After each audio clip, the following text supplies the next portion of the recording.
Hello, I'm Sydna Massé, author of the book Her Choice to Heal, Finding Spiritual and Emotional Peace After Abortion, and the founder and CEO of Ramah International, an outreach organization designed to offer the hope of healing to abortions wounded around the world.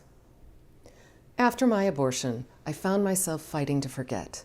I initially avoided babies and children, and then I became involved in the pro-abortion movement. That was short-lived because just hearing the abortion word would lead to deep anxiety. In an attempt to convince myself that abortion had been a good choice, I turned to drugs and alcohol to numb every emotion. Because of the haunting nightmares of crying children, it was difficult to sleep without being high. I remember once I cried all night. I didn't realize that it was my child's due date, so I just thought I was going crazy. My head could not acknowledge my loss, but my heart did.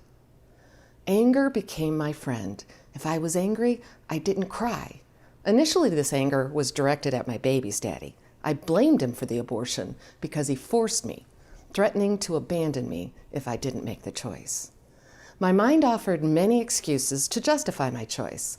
I thought my education was more important than having a baby. I couldn't break my parents' heart with an unexpected pregnancy.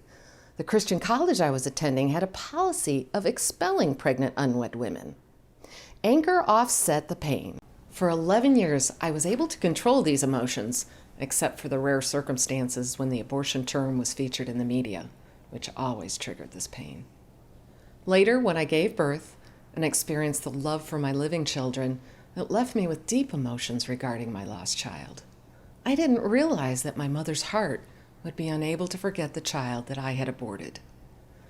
There was a life event that shook my heart 10 years after my abortion, involving the death of a dear friend. This unexpected grief in her death opened my heart. The clouds that hung like curtains in my eyes were removed. My heart finally broke apart as I thought about my lost baby. I found myself crying whenever I thought about my abortion. My anger shifted towards myself. I recognized my own role in the abortion decision, and guilt and shame overwhelmed me. Day and night, my heart ached. I finally allowed myself to recognize my lost child as a missing person, which was painful. Then I found a brochure that outlines the symptoms of abortion PTSD. Those symptoms described the exact way I was feeling. In knowing the source of my pain, I found relief and was able to search for help. I discovered that what I was enduring wasn't unique, but common among post-abortive women. What a relief to know I wasn't going crazy. Then I joined an abortion recovery class and met other post-abortive women who felt just like I did. I began to learn how much God loved me, no matter what choices I had made. I began to apply God's truth to my life. It was a healing balm. I discovered there was no sin that God couldn't forgive, even abortion.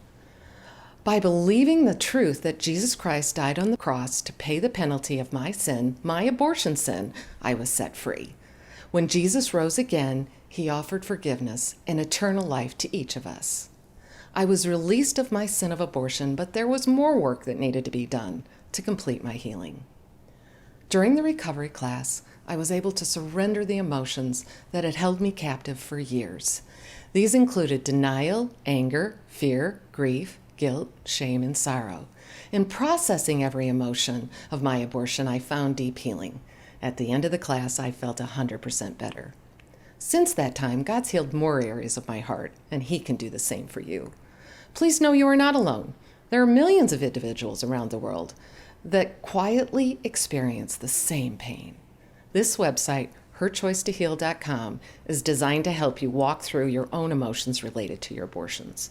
You can discover the same healing that I received.